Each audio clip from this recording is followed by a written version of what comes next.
أعوذ بالله من الشيطان الرجيم. بسم الله الرحمن الرحيم.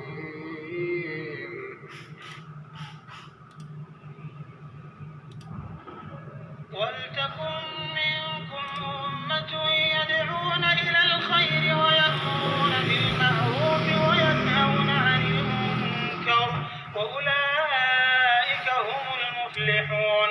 اور تم میں ایک جماعت ایسی ہونی چاہیے جو لوگوں کو نیکی کی طرف بلائے اور اچھے کام کرنے کا حکم دے اور برے کاموں سے منع کرے.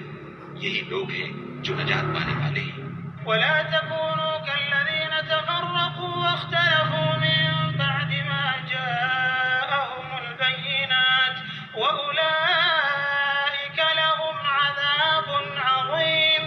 اور ان لوگوں کی طرح نہ ہونا جو متفرق ہو گئے اور احکام بین آنے کے بعد ایک دوسرے سے خلاف اختلاف کرنے لگے. یہ وہ لوگ ہیں جن کو قیامت کے دن بڑا عذاب ہوگا.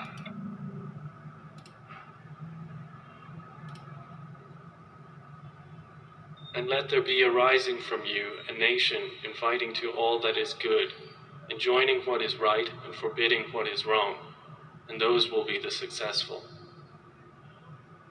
And do not be like the ones who became divided and differed after the clear proofs had come to them, and those will have a great punishment. اب یہ کہ الیکٹرک کے بل میں 16,000 کا بل ہے، 8,000 کے ٹیکسز ہیں، یعنی کہ گورنمنٹ کو جو اوپر لوگ بیٹھے ہیں بالکل سمجھ بوجھ نہیں ہے. الیکٹریسٹی پہ یہ ٹیکسٹائل یہ ساری انڈسٹری کیسے رن کرے گی جب آپ آدھا بوجھ اپنا ڈال دو گے اس کے اندر. تو اب یہ جو دودھ ہے اس کے اندر 11% پروٹین ہے، 89% پانی ہے. تو اب یہ چلو ٹیکس اگر ہیں تو پھر اس کا یوزج کیا ہے؟ گٹر اوپر ہیں، بجلی نہیں ہے، پانی نہیں ہے، گیس نہیں ہے، تو پھر کس چیز کے ٹیکس لے رہے ہیں؟ تو میرے بھائی تھوڑا غور فکر کریں، کیونکہ سب نے جانا ہے یہ سارے اعمال اللہ لکھ رہا ہے، اور پھر یہ اسی لیے بیماریاں آتی ہیں، پھر یہ تکلیفیں آتی ہیں. اور کوئی بھی کاروبار اللہ کہہ رہا ہے تورات، زبور، انجیل جو آسمانی کتابیں اتاری جب تک نافذ نہیں کریں گے، جب تک کچھ راہ پہ نہیں آئے گا. اور اللہ کہہ رہا ہے اگر یہ نافذ کرتے تو زمین رزق ان کے پاؤں کے نیچے سر کے اوپر سے برستا. تو یہ علماء کرام اور سارے شک کی الجھن میں پھنسے ہوئے ہیں کہ اکاؤنٹنگ پہ چلیں گے کہ صحیح ہے کہ اللہ کے حکموں پہ چلیں گے. تو آپ خود جو ہے اللہ پہ ایمان لے آئیں گے تو پھر آپ کو اللہ آپ کے دل کو ہدایت دے گا. اکاؤنٹنگ پہ نہیں چلنا، کاسٹنگ پہ نہیں چلنا، اللہ کے حکموں پہ چلنا ہے. جب یہ یتیم، محتاج، مسکین، یہ مدرسے، یہ ساری چیزیں جو اب آپ نہیں کرو گے، یتیموں کو، محتاجوں کو، مسکینوں کو، اللہ کہہ رہا رہی الذی یکذب بالدین، یہ وہی ہے جو یتیم کو دھکے دیتا ہے، وہ نمازی جو نمازوں سے غافل ہیں. تو جب آپ اللہ کے حکم نہیں سنو گے، 5 منٹ کی نماز میں تھوڑا سا آپ قرآن پڑھتے ہو، جمعے کے خطبے میں تھوڑا سا سنتے ہو، خود آپ پڑھتے نہیں ہو. پورا قرآن سننا ہے، سمجھنا ہے.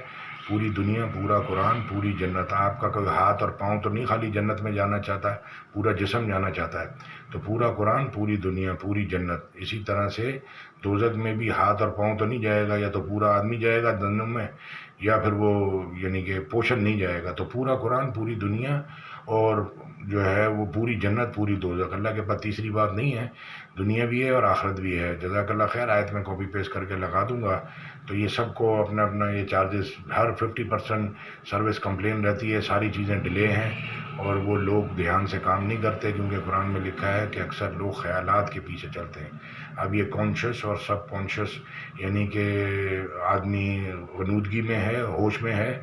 تو یہ سارے فلمی دنیا دیکھ کے، فلمیں، گانے، ڈرامے دیکھ کے یہ فلمی دنیا میں مدہوش گھوم رہے ہیں. زندگی کہاں جا رہی ہے کسی کو پتہ نہیں، کیونکہ پڑھا ہی نہیں ہے آگے کیا آنا ہے. جزاک اللہ خیر. السلام علیکم ورحمۃ اللہ. سننے کا شکریہ. اپنا بھی خیال کریں، آس پاس باپ دادا جو گزر گئے ان کے لیے دعا کریں، جو نئی نسلیں آنے والی ہیں ان کے لیے بھی کریں. بڑوں کا احترام کرنا ہے، چھوٹوں پہ شفقت کرنی ہے. جزاک اللہ.